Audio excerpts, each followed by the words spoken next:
But before we actually move and consider and look how the algorithms, how different algorithms work, we shall understand what is the measure of performance in justification. So if in regression, I hope all of you learned that we always look to the root mean square and R square. For classification models, there will be different measures, which first is compute matrix. It's a whole array of metrics. We'll talk about all of them in due time. And ROP curve and out curve. Some of you know, some of you don't. So we studied what it is. What is the classification task? Classification task is when you have a categorical variable. It's not necessarily two classes. Well, the most famous examples are, say, being good or bad. Say, good creditor, bad creditors. Email spam. If this email is a spam or it is not a spam. Or you have some groups in scientific tasks, whether this belongs to your group of interest, which you designed as a target value, as a class 1 or not. So it's actually reporting a discrete value, either 0, 1, or in case of many classes, it could be many categorical values. But this is not only the interest in class predictions. We always also would like to have some confidence, some degree of certainty, which will be reflected in probability values. We are not only wanting to say that this data belongs to the class 1 or class 0. We would like to say that this data point belong to the class 1 with a probability of 53% or with a probability of 95%. And in our understanding, there is a big difference. If something belongs to the class with probability of 53%, probably it's just a marginal, right? Because if you say 49% is below the threshold, that means it's even less than half, and probably either the case is erroneous or you don't have enough information to make a prediction. But if you say that this data belongs to the class with a probability of 95%, then you are most confident that you're probably, if you make an error, then it will be no more than 5%. And to do that, there are some tricks to do. For example, not all models that you already started would produce you this values of probability. Say, even if neural network, normalized neural networks can produce you value between zeros and ones just by design. They're not necessarily the probability of this class. And even if they're between, and some predictions are not in the range of 0 and 1, and then there is a metric that you can transform that. If you have continuous numbers corresponding to your data belonging to this or that class, you can transform this to the probability-like values with, for example, with softmax transformation, which is, you see, you have this, these are your predicted value, and then these are sum of all predicted values, right? Transformed values between which could be transformed value between 0 and 1. This is, actually, it is not necessary that you use it as a power, and the exponents. If you just remove the exponents, you will have also some normalization, right? Because you divide, it would be like a frequency But there is a theory behind that. We are not going to go deeper into that. Just for you to know, there is a transformation, softmax transformation. And actually, what we expect from the class probability, so when we predict that, say, this email is a spam with a likelihood or probability of 20%, then we would expect that somehow this value would reflect the distribution, the expected distribution of all your data. Meaning that, say, if this data is 20% is spam, then you would expect that you get the same kind of emails with a frequency of 1 out of 5. That would reflect 20%, which is the fifth part. And that you would like to have the same probability that would reflect the real distribution of the data. And this is a little bit tricky, so it's not always true. It's not always true, and to see if it is true or if your model actually reflects this fact or it does not, there is a calibration plot. We will, this is a theory, and at the end of the workshop, when you plot it, probably you understand it better. Calibration plot that would reflect how well your model describe the probabilities and reflect the real distribution. Let me show you an example without code. So these are example of two classes distributed in a 2D plane. As you see, it's quadratic distribution. It's actually randomly generated, but according to the special distribution. This is our workshop task for today. It has the data has only two predictors, predictor A and predictor B. And when you plot the data, you see that they are separable. You can find the boundary that would separate classes, and the boundary is actually parabola. And this parabola, so this is the model, quadratic parabola, just this is the model that we will be using. But then this is a calibration plot. So the model will produce your probabilities. This is a formula for logistic regression that we will study at some point. Though it's not linear, it's quadratic. So the probability of a class. So imagine if you finally you made a classification, and for each data in a plot, you also have a probability of this class, of these dots belong to the red class or to the blue class. And then you make this so-called calibration plot.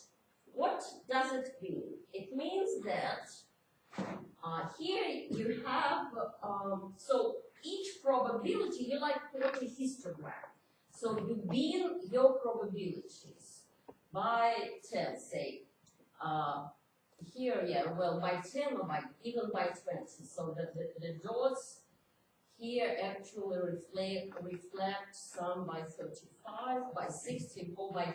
You reflect it by 10. So you bin the whole probability range by 10 dots. By 10 dots meaning calculate how many data in your class fall in the range with probability from 0 to 10%. And then you calculate the number. Here probably 0.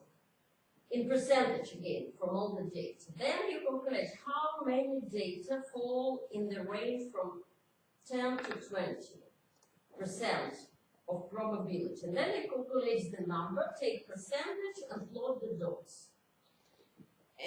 And then you do it likewise. So imagine if your model would predict, for example, in the ideal world, the situation, if your model reflects the percentage of observed events and reflect, for example, observed events percentage is 20%, the model would predict that this event will be observed with 20% probability. Then the dot should fall on the straight line. On the straight line, but it is not. It's either above. You see, there are two models here is depicted. It's quadratic regression model, and this is RF random forest.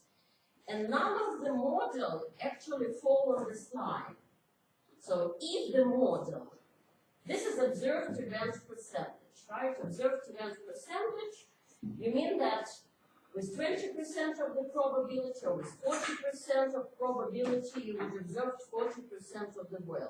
Or with 60% of probability, you would observe 60% of events.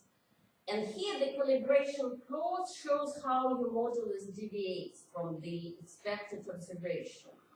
And this model, the quadratic, deviates more than random forest because deviation is higher for the green, whereas here it's underrepresented, right? So in reality, the observed event percentage is higher than the model predicts. And random forest overestimates vice versa here. And here is example.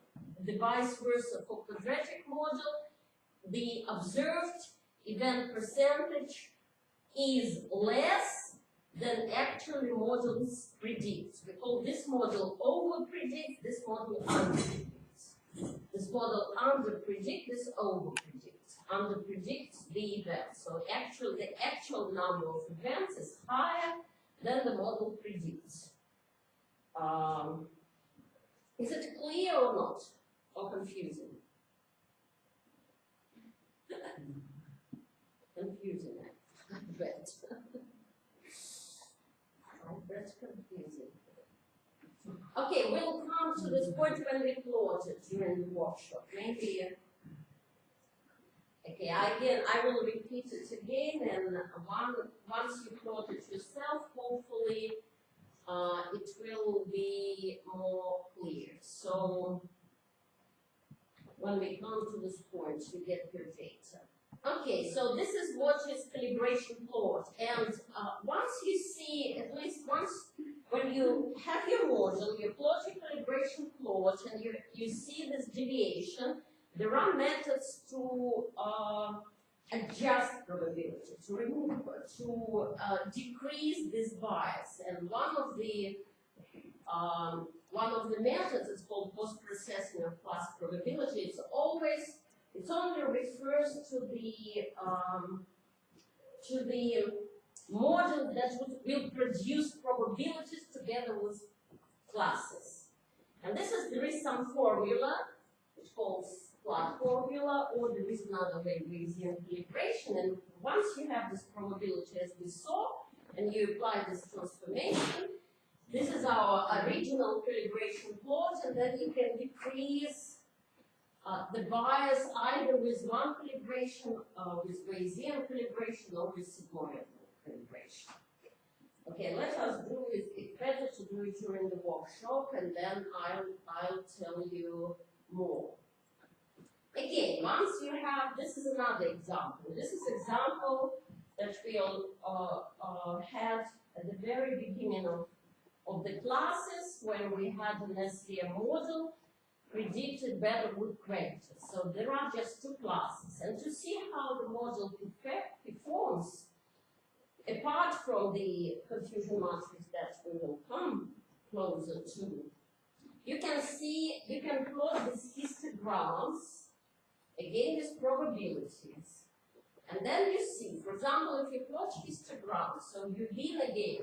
Histograms means you bin your probability values, and for each range of probabilities, here from 0 to 0.5%, from 0.5% to 1%, or 10%, sorry, 5, 0, 5, 5, 10%, 10, 15, 15, 10%. For each 5% range, you count how many data falls into this range. And you see this is a flat distribution, flat histogram for the background. And this is the histogram with the probability for the good credit. So for the person to be good creditor, this is the range. The range is here the same as here, from 0 to 1. This is from 0 to 1, and we see this high percentage of people that with a very low probability, like 0, 10%, 5%, being classified as a good practice. And then when we see this kind of situation, and then we have a calibration plot, the same calibration plot, which actually produce in a words. This axis produce you observe our predicted probability. This is how they correlated. It's like a correlated plot versus predicted and observed. And this is similar to what we did in regression, but in regression it's easy. We have just one value, and the value here is predicted, here is observed. It should follow a straight line. Deviation from the straight line meaning that we either over-predict or under-predict. And actually this is the analogous, though it's kind of more difficult to understand. This is observed event percentage and predicted event percentage. This could be changed, the x-axis could be changed to the predicted event percentage. And when you see the situation, this means that the model is a weak model, so it does not behave well. So even when we first saw the calibration plot, it was, of course, it was deviation from the straight line, but it doesn't have this, kind of fluctuation as we have. And this tells us, so all this first signal was this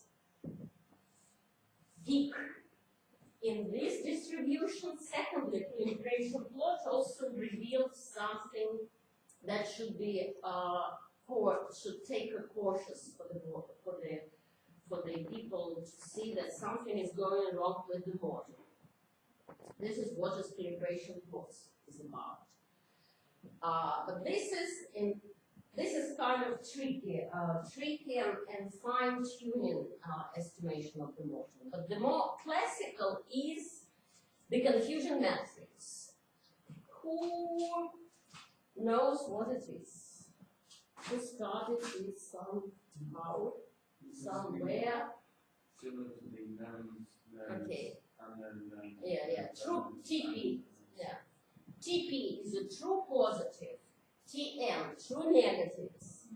FP, false positive, false negative. Okay, we have classes, and we will be dealing with the two class problems. Say, and we call it generally, let's call it event and non-event. So event, just for this is the usual terminology, event, non-event, like being good or being bad. Say event is a good, non-event is a bad. Event, non-event. So all our data, this is all our data, after we apply our model, will be divided into these four parts. All the data will be divided strictly into these four parts. So what are these parts? Say we have a bag with black and white balls, right? Like in probability series. And some black balls were predicted as being white, right? Some percentage, some black balls, and they were predicted as black balls. That's okay. This is what we call event, true positive. It was event and we predicted, so observed. So here is observed. It was event and we predicted it as event. This is a good thing. Also, non-event.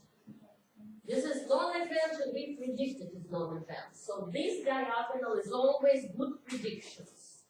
So we did not make any error. This diagonal is always good predictions, where our models did not make any errors, any mistakes.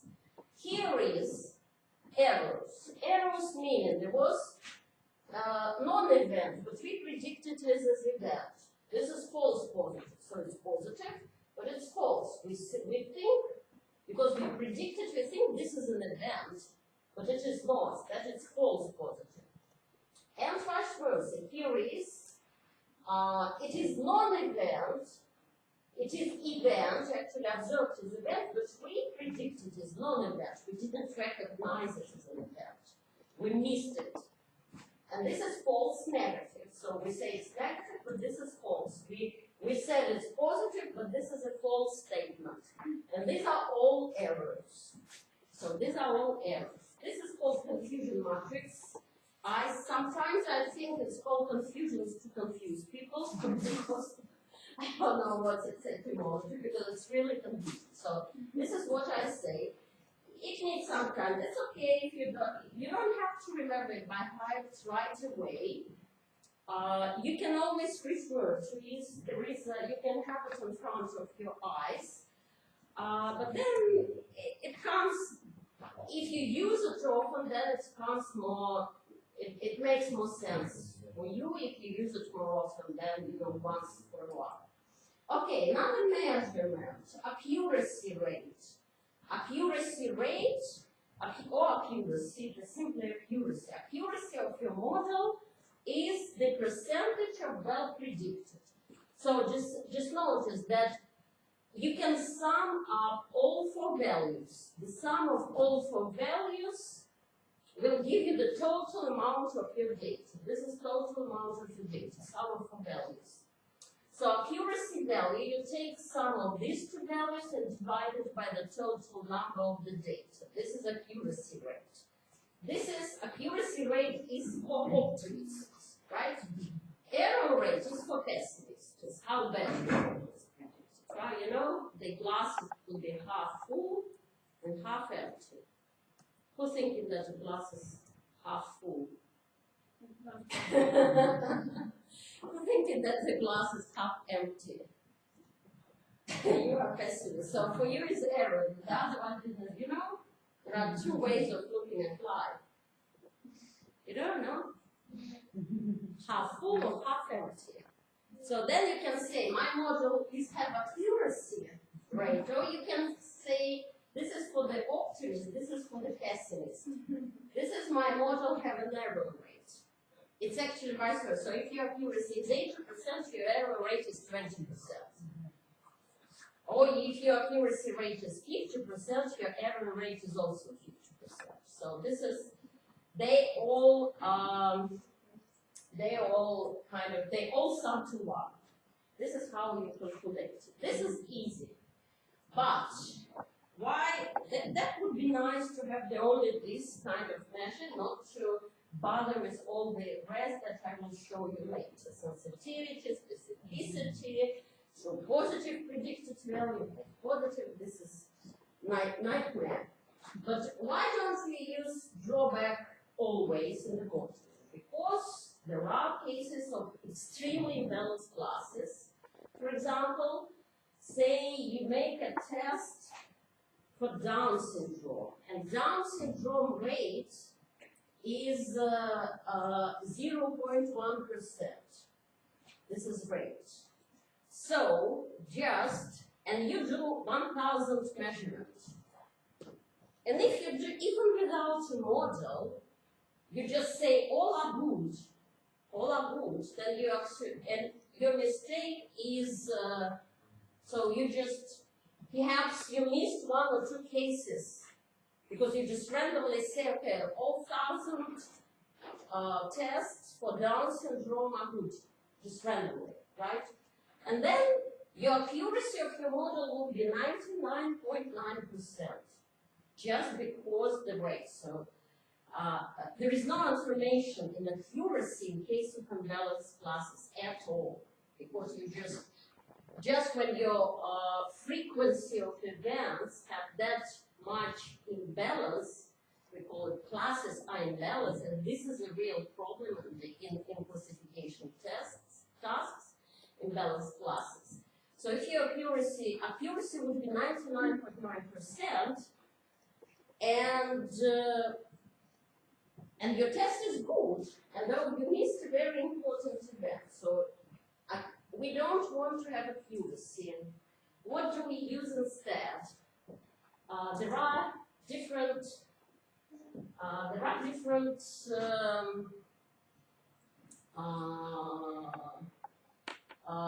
metrics. One is a camera statistics. This is to see agreement or disagreements between observed or expected classes. This is formula when O is observed accuracy and E is expected accuracy. So expected accuracy is actually expected frequency of your classes. We'll talk about it later, just for you to know. Let's come deeper to the other metrics from confusion matrix. Depending on the tests you are performing, sometimes you will need to pay attention on sensitivity and specificity. We'll just I'll tell you what it's come from first. So just by definition, sensitivity, the other name is a true positive rate, is a number of, is a percentage of good prediction, right? Look at this column. We observed, this is what we observed, and this is a mixture of true positive and false negative, and from all class 1 or event, right, or good event, or good class, or class 1 or event, this is just percentage of true positive in this particular class of good events.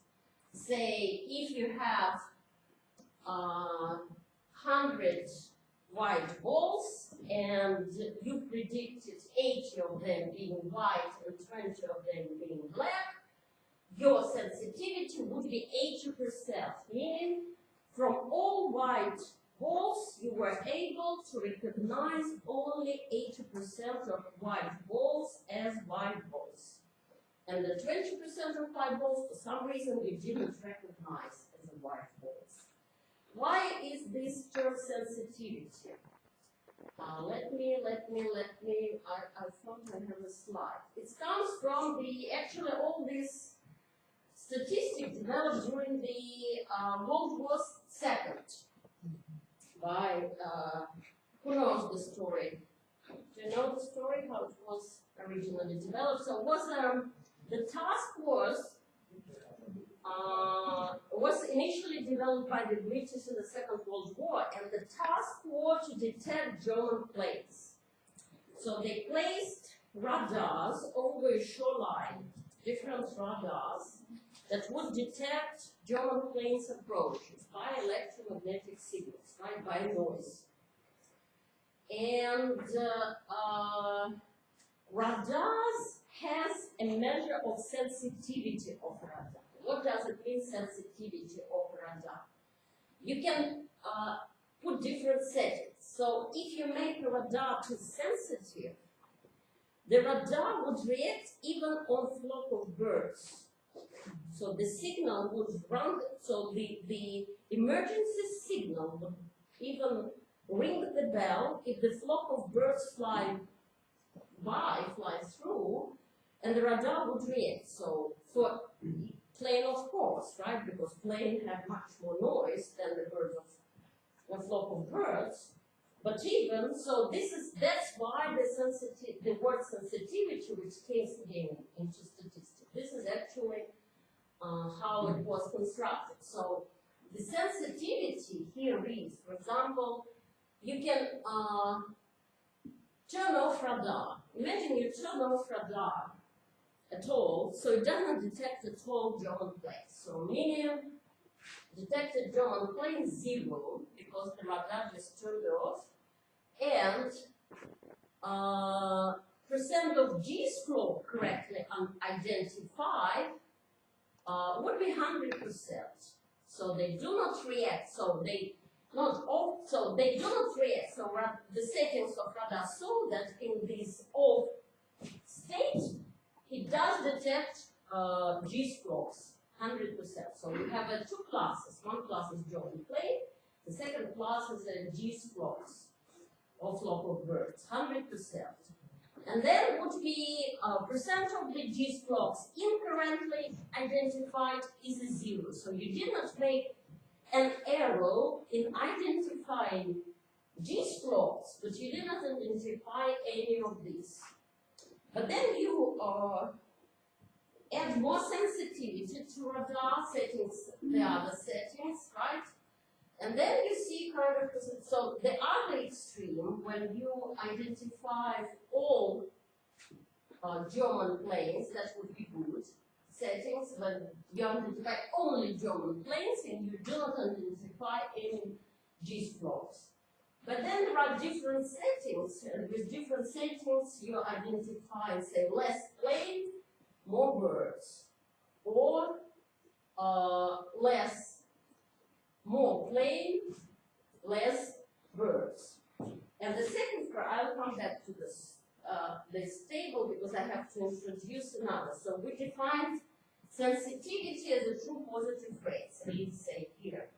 The specificity, and again, the terminology comes from this task of detecting either German planes or radar. Specificity is a true negative phrase. This is this column. This is that specificity is a rate of identifying non-event. Like birds flocks, G's flocks. So it's number of true negatives, so true negative, it's number of second class, representative of the second class, true second class, from the whole number of the second class, so specificity, what is the percentage? These are two metrics, sensitivity and specificity. Now you know where it comes from, and then we look at the number again. So specificity, that's why they're very good in the test. It happens, so if we turn the sensitivity of the receiver up, it detects more and more German planes, but it also mislabeled more flocks of G's as German planes. The metrics that this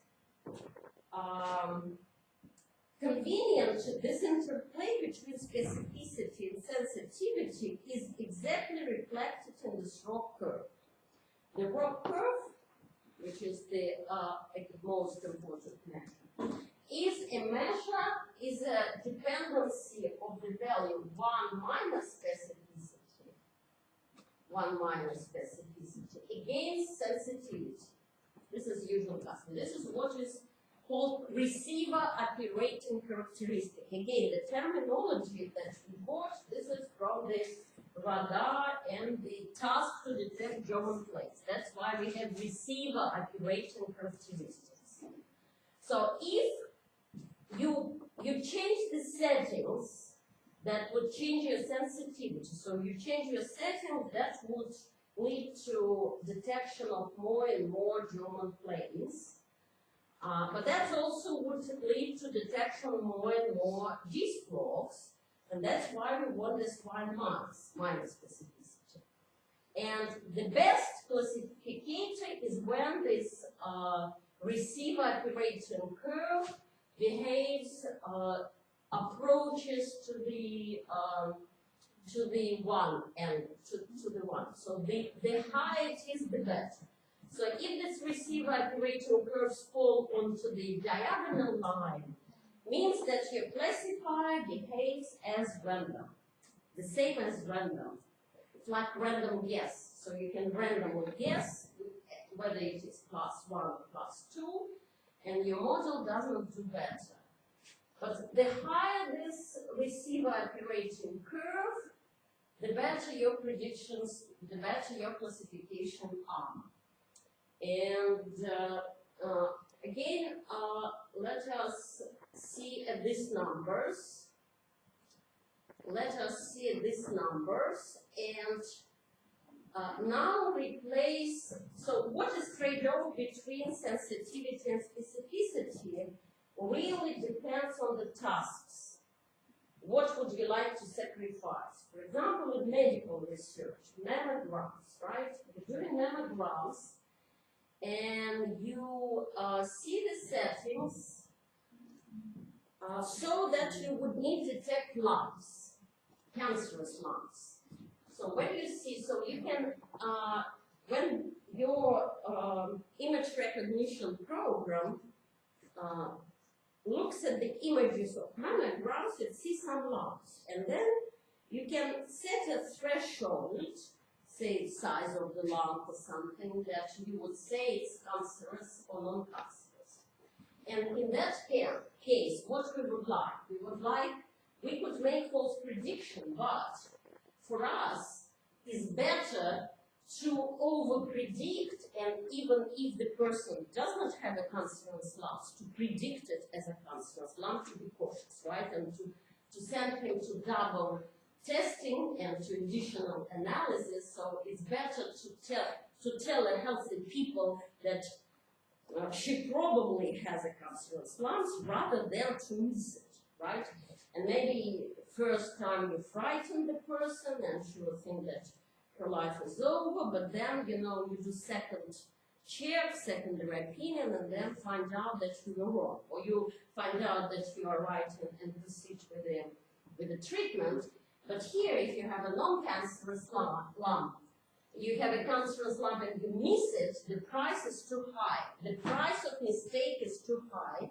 So that is why this is where the trade-off. That's what you decide to make a threshold for the settings in your curve, depending on the results, the trade-off between specificity and sensitivity. So it's all the same example. For example, endometrial ultrasound example, and here is the parameters cut off for the wall thickness.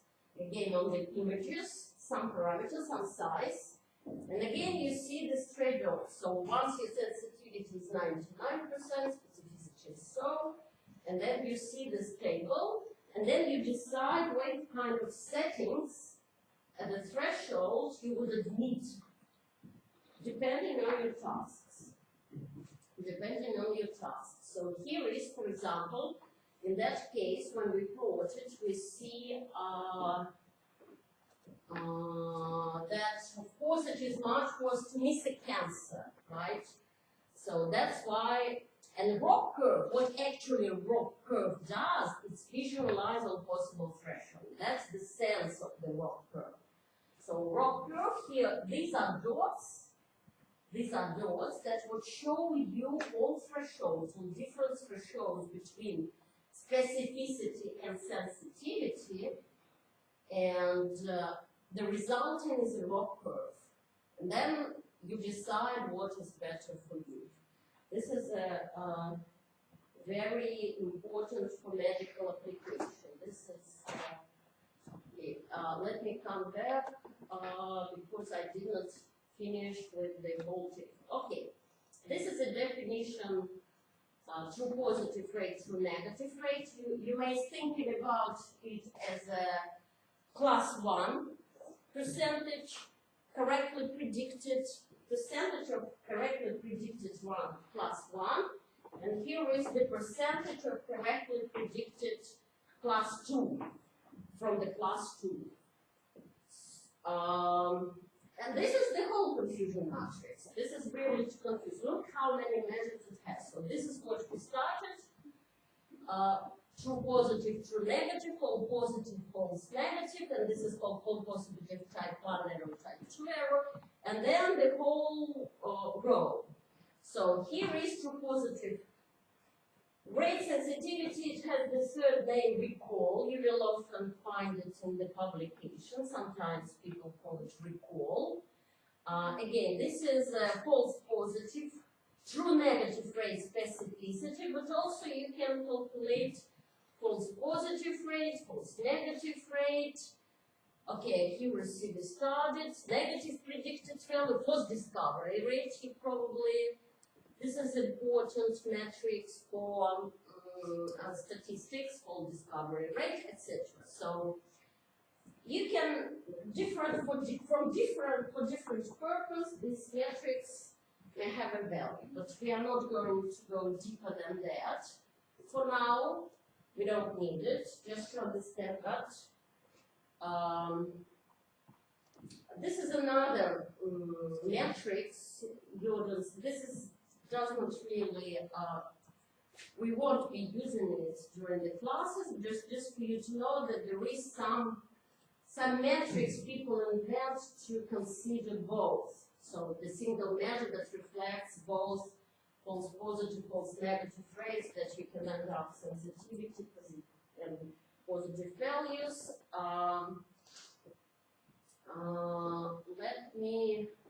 Let me again continue. This is what we already passed by. Here is this is I found a nice explanation. We have time actually. A nice movie that would explain you again. Try to explain you the distribution of classes in rock curve. This will show you different rates. Say you have values that depend just on one predictor. So you have just one predictor, and the class 1 is distributed like this, class 1, meaning that, say, if you get this value, then with probability which would be reflected here, you will ascribe this data point being a class 1. And blue is the distribution of class 2. And you see that according to this variable, they intermix. So they overlap. Say you have a range of values when both classes overlap, and you cannot actually distinguish them by just having this one variable. And let us see how does it reflect it. I'll try to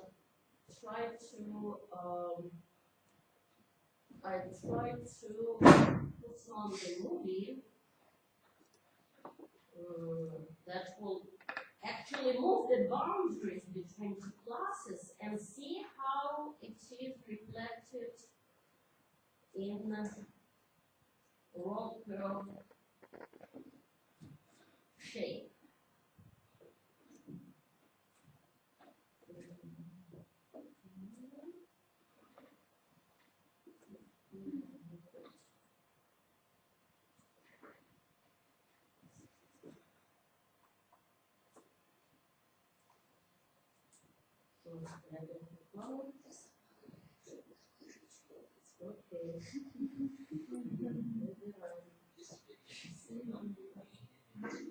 Understanding of ROC curves and area under the curve, also known as AUC.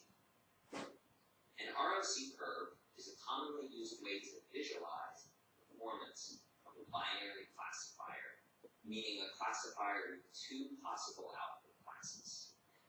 For example, let's pretend you built a classifier to predict whether a research paper will be admitted to a journal based on a variety of factors. The features might be the length of the paper, the number of authors, the number of papers those authors have previously submitted to the journal, etc. The response or output variable would be whether or not the paper was admitted. Let's first take a look at the bottom portion of this diagram and ignore everything except the blue and red distributions. We'll pretend that every blue and red pixel represents a paper for which you want to predict the admission status. One pixel, this is one your validation of holdout set, so you know the true admission status of each paper. The 250 red pixels are the papers that were actually admitted, and the 250 blue pixels are the papers that were not admitted. Since this is your validation set, you want to judge how well your model is doing by comparing a model's predictions to the true admission statuses of those 500 papers. We'll assume that you use the classification method, such as logistic regression, that can not only make a prediction for each paper, but can also output a predicted probability of admission for each paper. These blue and red distributions are one way to visualize how those predicted probabilities compare to the true statuses. Let's examine this plot in detail. The x-axis represents your predicted probabilities, and the y-axis represents a count of observations, kind of like a histogram. Let's estimate that the height at 0.1 is 10 pixels. This plot tells you that there were 10 papers for which you predicted an admission probability of 0.1. So it's actually reflects. You predicted at 10%, and there are actually 10% papers that were rejected. Papers for which you predicted an admittance probability of 0.3, and none of those 50 were admitted. There were about 20 papers for which you predicted a probability of 0.5, and half of those were admitted, and the other half were not. There were 50 papers for which you predicted a probability of 0.7, and all of those were admitted, and so on. Based on this plot, you might say that your classifier is doing quite well, since it did a good job of separating the classes. To actually make your class predictions, you might set your threshold at 0.5, and classify everything if you above put a line 0.5 here, as admitted, that would be your classifier. and everything below 0.5 is not admitted. And this is you Which have is the what most errors classification methods will do by for default. blue and for red. With that threshold, your accuracy rate would be above 90%, which is probably very good. Now let's pretend that your classifier didn't do nearly as well and move the blue distribution. You can see that there is a lot more overlap here, and regardless of where you set your threshold, And you see your rocket went down. will be much lower than before. Now let's talk about the ROC curve that you see here in the upper left. So, what is an ROC curve? It is a plot of the true positive rate on the y-axis versus the false positive rate on the x-axis Is sensitivity. for every possible classification threshold. As a reminder, the true positive rate answers the question, when the actual classification is positive, meaning admitted, how often does the classifier predict positive? The false positive rate answers the question, when the actual classification is negative, meaning not admitted, how often does the classifier incorrectly predict positive? This is, Both the true positive you see, this is again, it's all confusing, I know, for the first time. This is here, they put it here, not minus and specificity, they call it whole positive rate. But as I showed you the definition of specificity is a true negative rate. So 1 minus true negative rate will give you false positive rate. That's why we put it false positive. So but that's it's better to remember maybe sensitivity over y-axis and minus 1 minus specificity over x-axis. rate and the false positive rate range from 0 to 1. To see how the ROC curve is actually generated, let's set some example thresholds for classifying a paper as admitted. A threshold of 0.8 classify 50 papers as admitted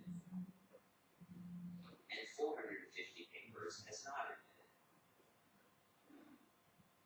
The true positive rate would be the red pixels to the right.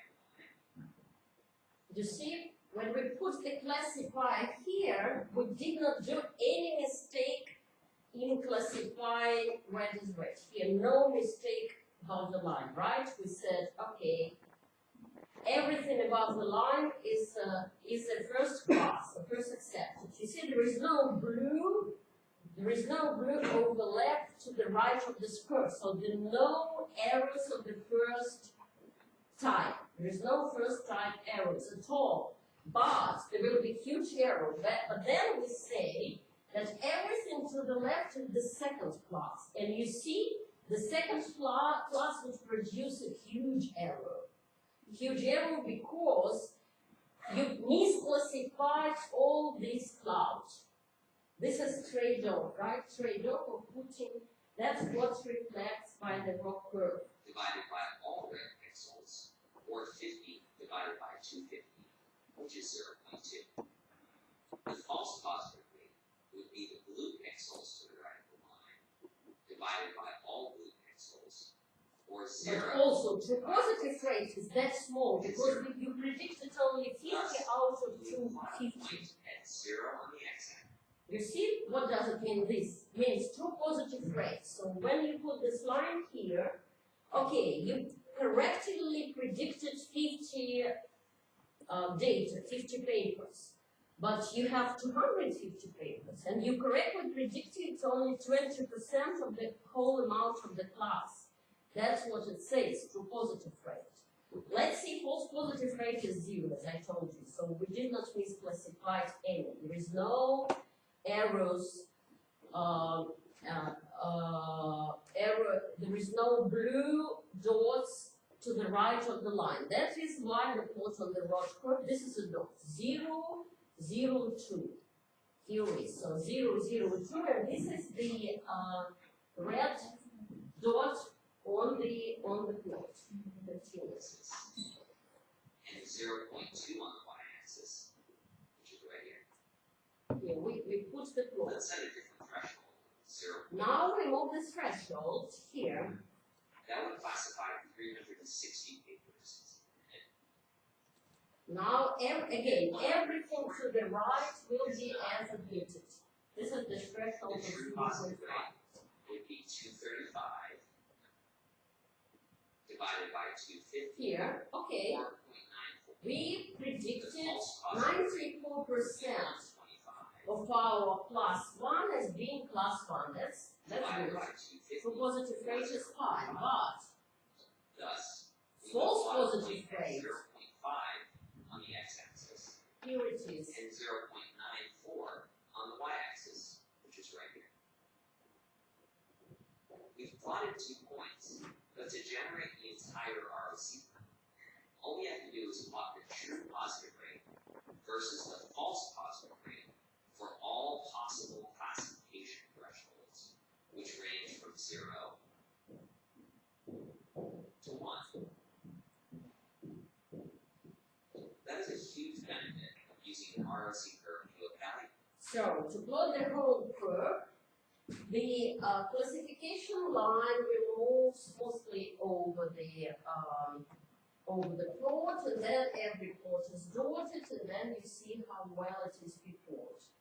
That's what will be automatically be done for you for each classification Instead of model. circular metric, such as misclassification rate, in that an ROC curve visualizes all possible classification thresholds, whereas misclassification rate only represents your error rate for a single threshold. Note that you can't actually see the thresholds used to generate the ROC curve anywhere else. Now let's move the blue distribution back to where it was before. Okay. Because the classifier is doing a very good job of separating the blues and reds, I can set a threshold of 0.6, have a true positive rate of 0.8, and So still this have is shows you that now the classifier is good because you know it's much more easy to therefore separate the these two classifier does classes. a very good job separating And then classes. this is that is why your first red dot is already high up in this list. Conversely, a classifier that does a very poor job of separating classes will we'll have an ROC curve that's close to this black diagonal line. You see, so this is actually random guessing, right? Because when you have this kind of situation that you cannot really distinguish your classes, it's either, you know, it's impossible actually to tell. You can use random guessing. You will build a model and you get your rock curve, looks like this. Nothing you can do about. This is just the case. So the classes could be unseparable, and nothing you can do if you have this situation. Just impossible, because the class distribution overlap to that extent. You have to find novel predictors or do something else, but then you will see it on the rock curve. When you see the rock curve approaching to the 45-degree line, that means that your classifier, your model is not better than a random. Okay. Naturally, you might want to use the ROC curve to quantify the performance of the classifier and give a higher score for this classifier than this classifier. That is the purpose of AUC, which stands for area under the curve. This is another name, area under the curve. Just the percentage of this box. It's just percentage. That is under this curve. This classifier has an AUC of around 0.8. A very poor classifier has an AUC of around So the shape of the curve is just reflected in the matrix AUC, area under the curve. Has an AUC of close to 1. Random guessing in 0.5, person classify 1.0, and of course the real life is somewhere in between. Which is why the size of the blue and the red distributions are identical. In most real-world problems, that is not the case. For example, if only 10% of papers were admitted, the blue distribution would be 9 times larger than the red distribution. However, that doesn't change how the ROC curves change. A second note about this diagram is that it shows a case where your predicted probabilities have a very smooth shape, similar to a normal distribution. That was just for demonstration purposes. The probabilities output by your classifier will not necessarily follow any particular shape. To close, I want to add 3 other important notes. The first note is that the ROC curve and AUC are insensitive to whether your predicted probabilities are properly calibrated to actually represent probabilities of class membership. In other words, the ROC curve and the AUC Properly calibrated, that's what I was trying to tell you at the beginning of the class. 0.9 to 1 instead of 0 to 1, as long as the ordering of observations by predicted probability remain the same. All the AUC metric cares about is how well your classifier separates the 2 classes, and thus it is said to only be sensitive to rank ordering. You can think of AUC as representing probability that a classifier will rank a randomly chosen positive observation higher than a randomly chosen negative observation, and thus it is a useful metric even for datasets with highly unbalanced classes. The second note is that ROC curves can be extended to classification problems with 3 or more classes using what is called a one versus all approach. That means if you have 3 classes, you would create 3 ROC curves.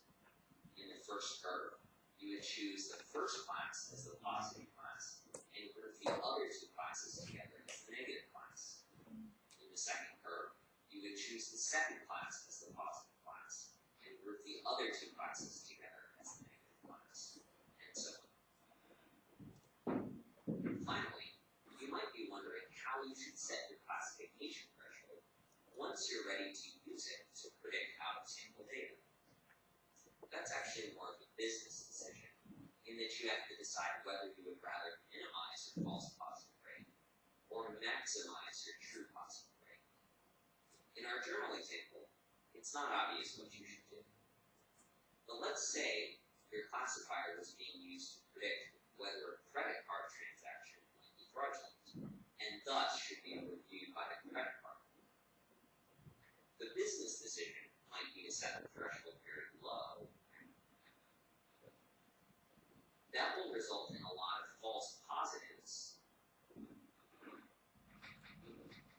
but that might be considered acceptable because it would maximize the true positive rate and thus minimize the number of cases in which a real instance of fraud was not flagged for review.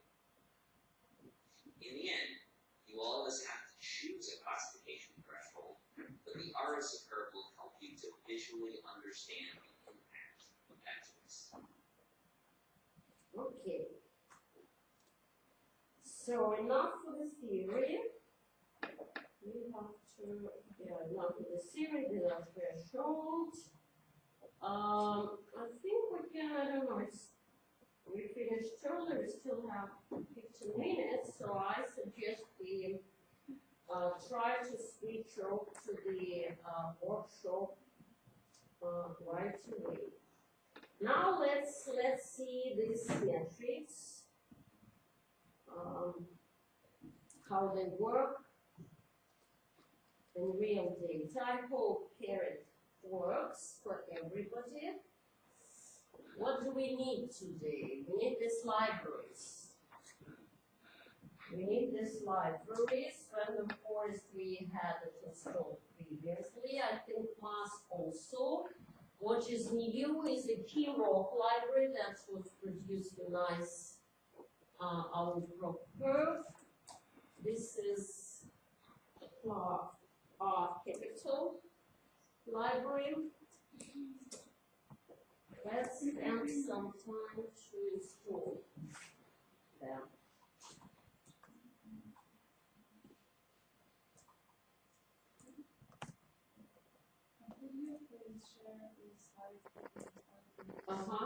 Okay. Okay.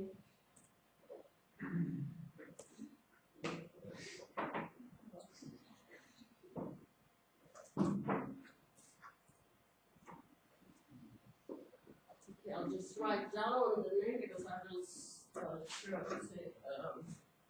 disconnect from the. Could you please write it down for you that I will declare mass pivot. Random forest carriage should be installed. And I will disconnect and send out slides for you to copy and paste. That's good. I stopped sending you slides somehow, right? And nobody reminded me. So you're not really needed that. It's not confusing. Okay.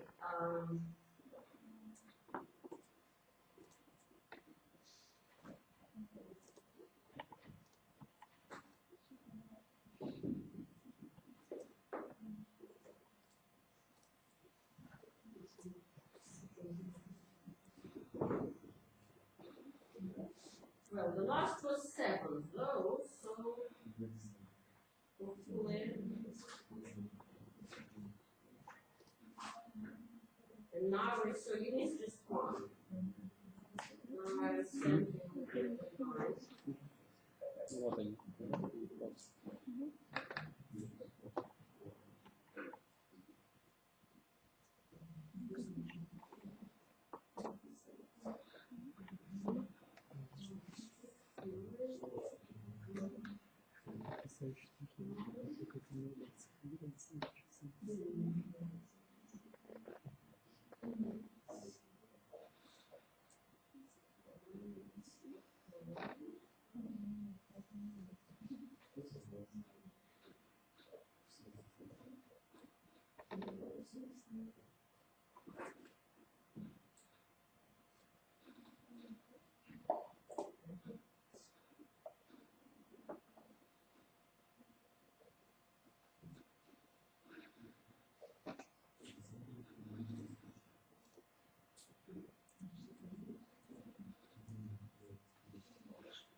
Okay, I did.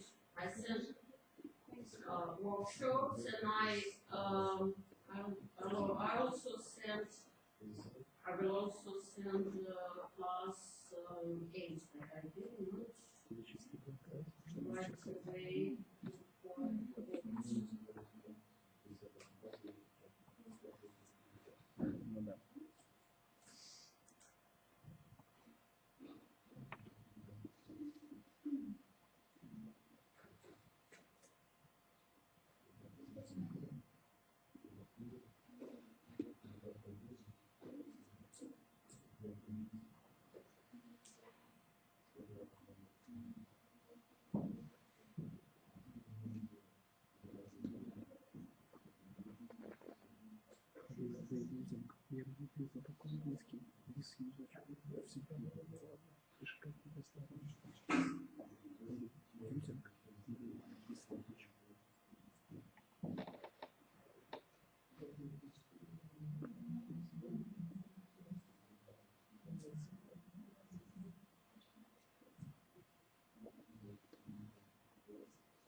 Okay, I also sent the eggs. So now you have everything up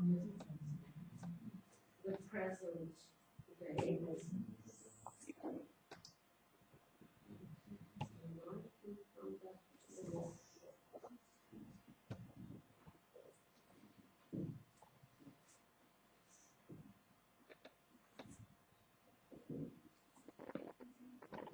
So how does it work? Do you have problems with installation or? No, it's just one time.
Did everybody install, or shall we wait? How's it going? Still going? No, I have installed everything.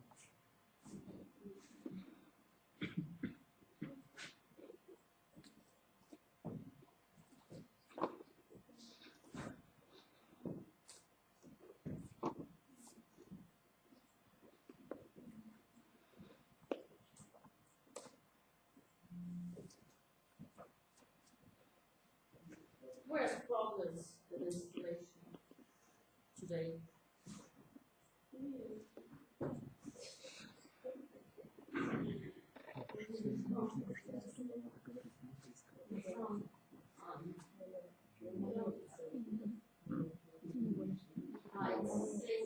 Same as the last class. Something wrong with your phone, right?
No, once you install it, long time ago.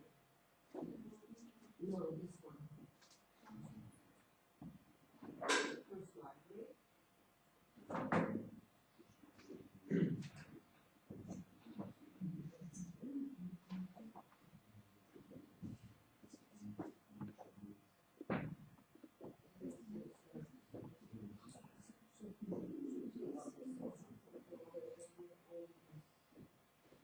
Try. There's no way. There is a way to install it locally. This is specified practices, but not on administration. You know, maybe not as administrator. Are you administrator?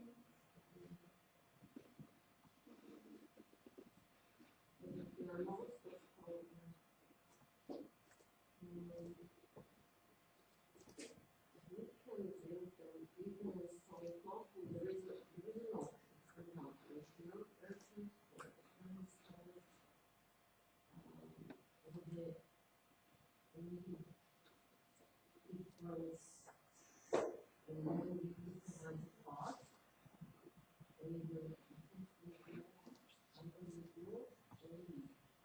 And then you pull it the library from that part.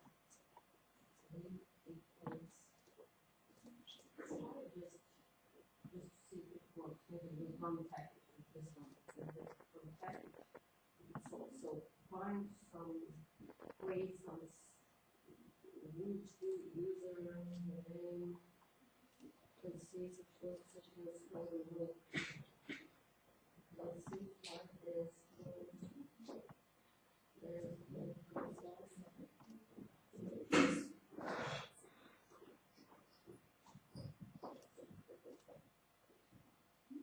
Okay, who else has problems with installations?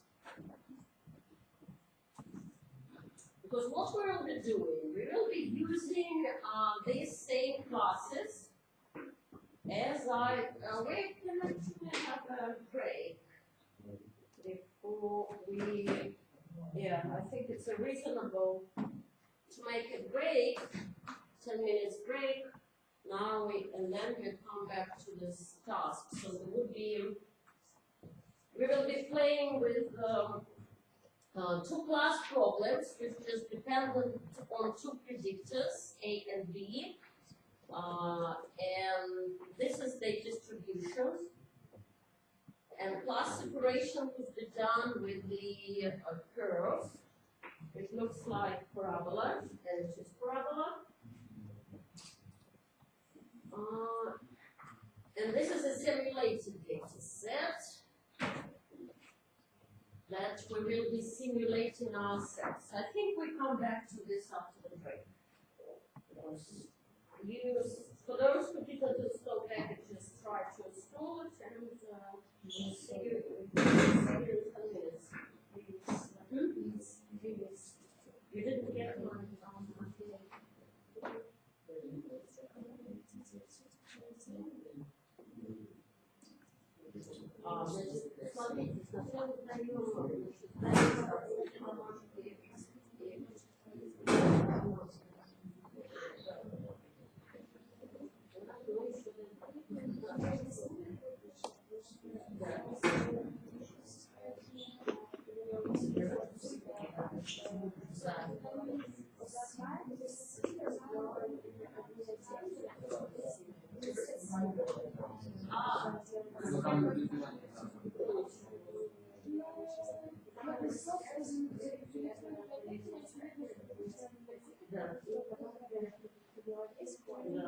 Но больше нет. Ну, можно либо настроить,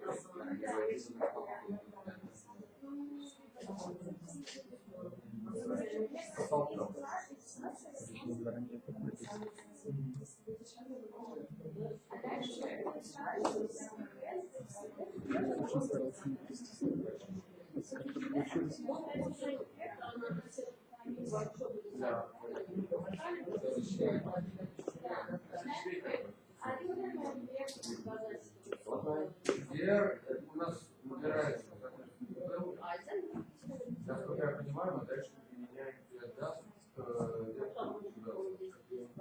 зачем поставить раз, просто она на сайт. Ну,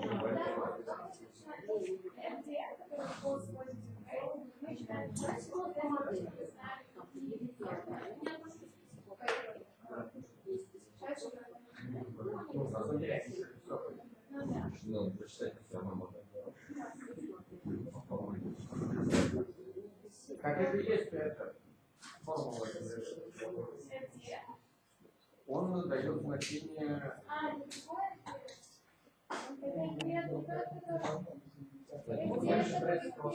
Ты находишь все штуки, которых фидел меньше, чем то значение. А потом и это число на него, на это число делишь фидел 5 соток на количество всех строк, которые стоит. Вот, нет, вот ты тогда говоришь, что я знаю, что все гены значимы, поэтому я не запомнила. Почему? Я считаю, сколько... Нет, это равномерно все определено. Я считаю, вот этим способом, я считаю, сколько у меня должно быть в том районе, где 500, или сколько у меня должно быть генов. И все, вот что я считаю. Ну, как при обычном равномерном. Гипотеза заключается в свое знание, потому что все гены незначимы. То есть ты все признаны незначимы делишь на все. Это как бы потому что никто не вот. Это вариант, а вариант номер 2 это смотреть. Еще?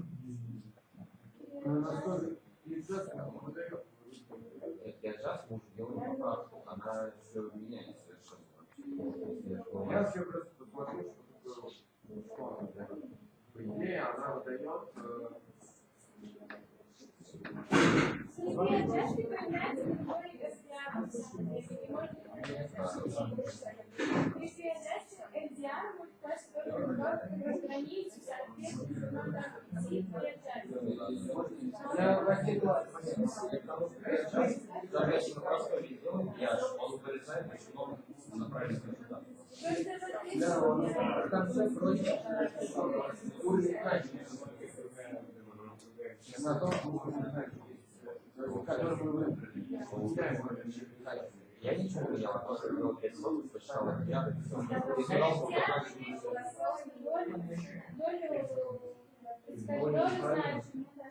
что более незначимо, потому что у нас должно быть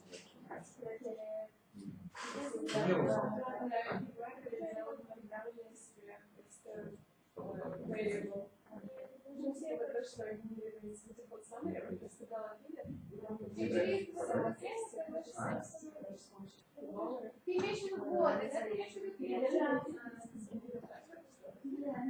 Смотри, я попробовал. Я не знаю, я не могу сказать. Инстаграм всех фигуров. Вот привел меньше 500, вот, смотрите, он значительно выше. Там меньше 501. Да. Ну, а вверх получается 0,49. И получается, все, которые не попали в эти 49, они правильно. Они знают. Вот смотри, мы же знаем основные результаты. Давай то, что это вещество, это неверно. Это вода. Это вещество, это вода. Я знаю. Вот. Ну, и в том, что она достаточно никоим образом не воздействует. Почему? Команда. В прессе меняется. Ну, она и так распоривает. Она вот распоривает. Ну, ты сам подумай. Высушенные команды не было на распоривание. А потом ты его обрабатываешь водой, и начинает работать. И мне кажется, вот это пример. Я не имел. Интересно. Я думал, что ты думаешь, что типа... Да. Что обработка воды начинает менять. Он же говорит вещи про это. Ты думаешь, в этом есть? Что он сделал, да? Блин, это прикольно. Я вообще не готов. Я просто вспомнил, но обработка воды, значит, она. Прикольно.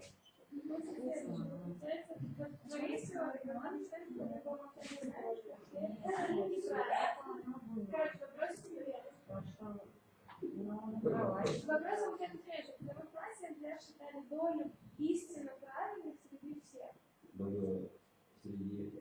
Нет. Среди всех Это признанных вера, значимых. нет, это наоборот. Если не будет смысла, значит, не можно положить. Можешь.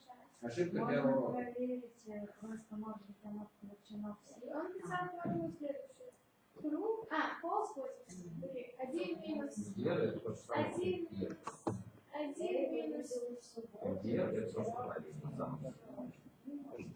Вот, но мы в том случае знали, что такое на самом деле правильно. Сейчас мы не знаем. Мы тогда вообще не знаем. Нет, ну тогда мы знали.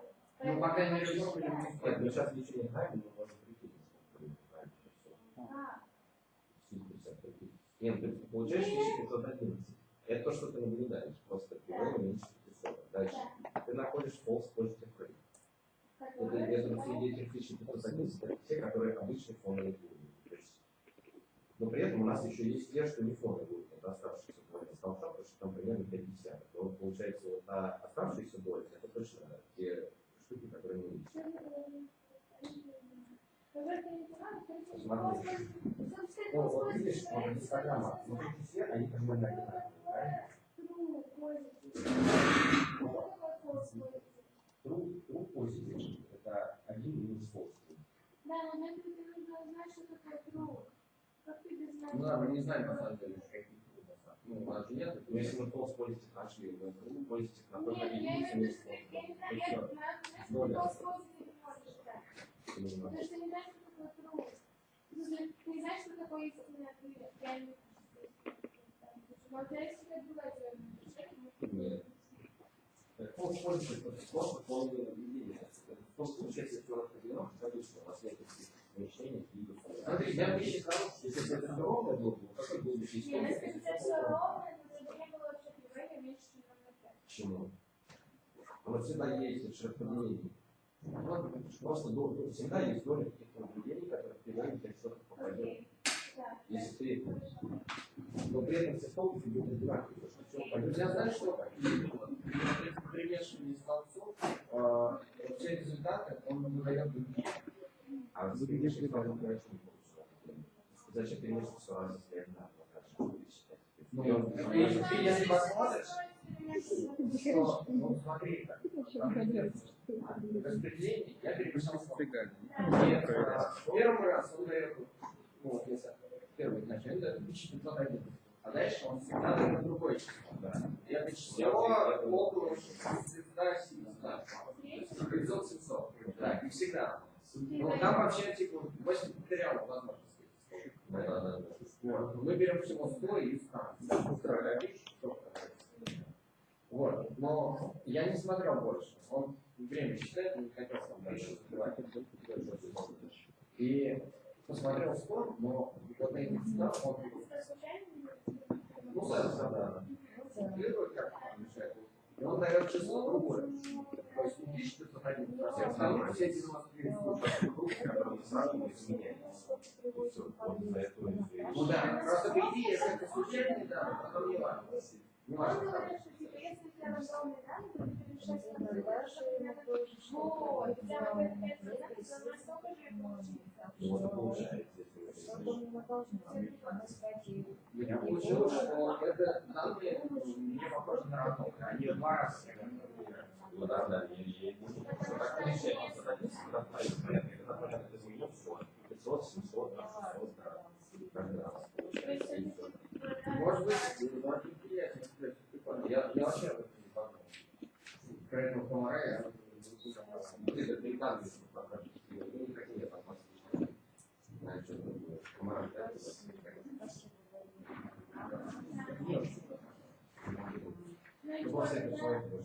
Друзья, действительно, когда я хочу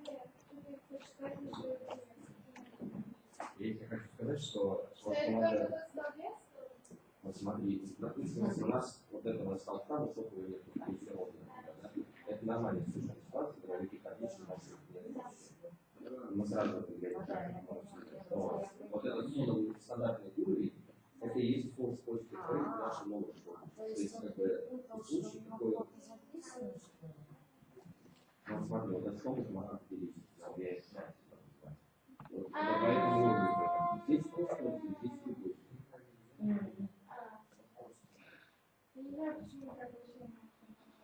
Потому что false positive это те наблюдения, которые обычно попадают в ну, просто, потому что случайное распределение. А те случаи, которые намеренно попадают, что не глубоко какого-то распределения, они все тоже 60 градусов. Вот более тем, которые попадают случайно, но это есть а более тех, которые распределились, это друг другу сказать.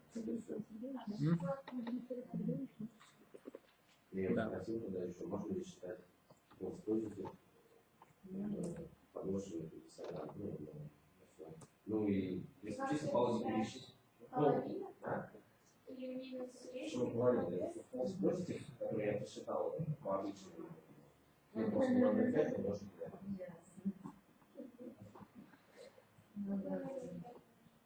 Ну, привел у меня ограниченное 5 соток, правильно? 5 соток я умножаю количество всех наблюдений. Получаю количество наблюдений, которые должно попасть в долю привела меньше, чем 5 соток. Потом... Еще больше букв. Вот сигнал байс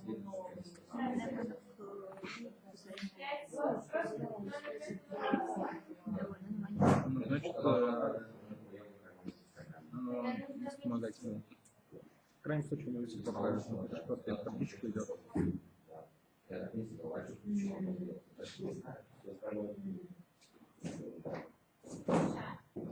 5% должно было туда попасть в любом случае. Но это же не просто 5%. Это же... Там же еще остальные требуют. Но сейчас они есть, а если их нет? Но они есть во всем, когда я учусь. Нет. Ну, потому что это распределение другое. Вот поэтому не считается, что это точно. 5 соток умножаешь на общее число, они там говорят. Ну, я считаю, как будто их потому что безусловная вероятность при условии того, что например, смотрим, с какой вероятностью они есть. Нет, ну ставить долю 5% от общего количества, правильно? Да. Как будет нет, но они поверят. Да. И это то количество, которое должно было бы попасть, если бы не было развития. Да. Но по факту, да, ты считаешь 5% всего. Я в итоге решил отказаться. Я по статье проконсультировался с Волковой и решил отказаться от любой бюджета. Очень много работы, очень мало от них консультаций, не факт, что я осилю. Я просто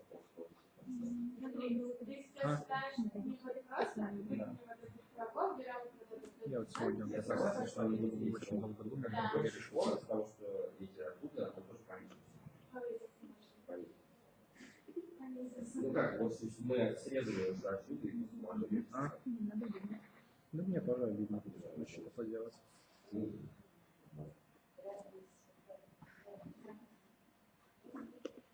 А если бы было равномерно распределение? Да. Меня так можно считать. Сейчас сканер тоже есть? Он сдавал, у нас есть. Да, я думаю, предложить отсканить. Мы считаем, а лучше Ну да, тоже.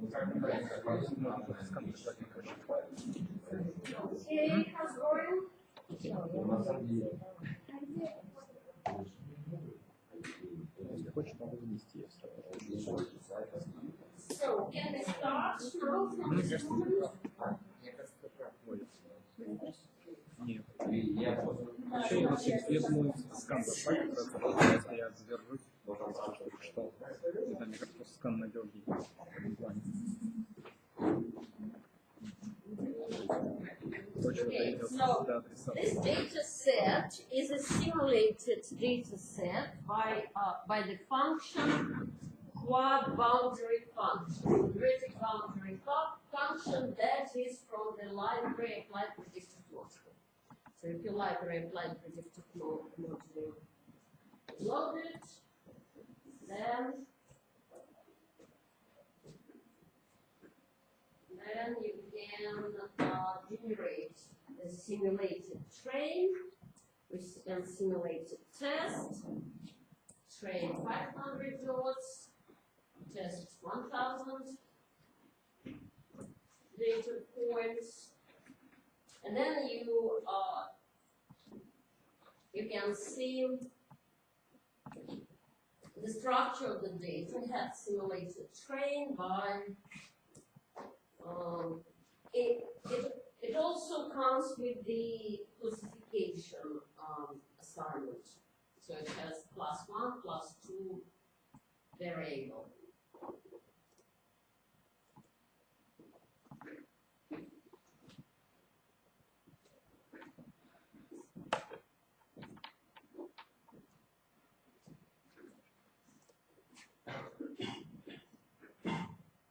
Did you receive the slides? I sent you all slides.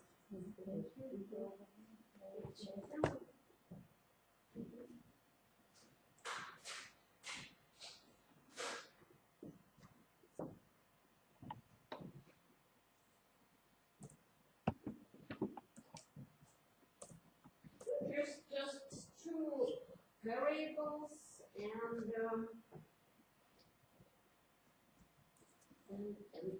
now we will build classifiers.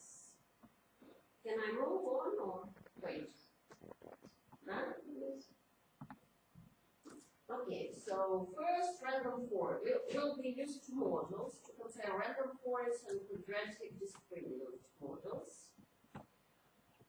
First random forest from library random forest, and this is as easy as we predict the variable class. So if you look at this data simulated train, you see it has probably 3 columns. I already don't remember, probably 3 columns, x1, x2, and class, right? Also probabilities. That's the probabilities, initial probability. Okay, so we predict class because here is class because the column name is class. So if your class is some other variable, here is just the name of the column that contains class information. And here it is just called class. That's why it is class. Tilde, which variables to use as predictor is just 2, x1 plus x2.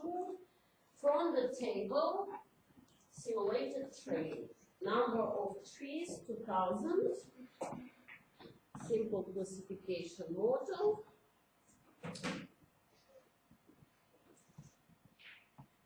And why I have this data?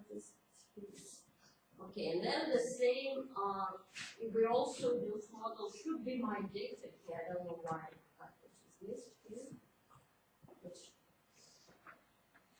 And we built a ref model and quadratic discriminant model. Again, we predict class based on x1, x2 from the data, and you write it yourself, which is what is the data.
Does it work?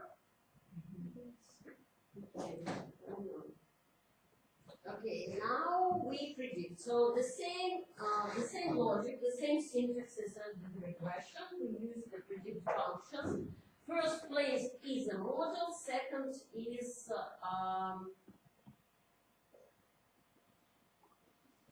what do we predict from training?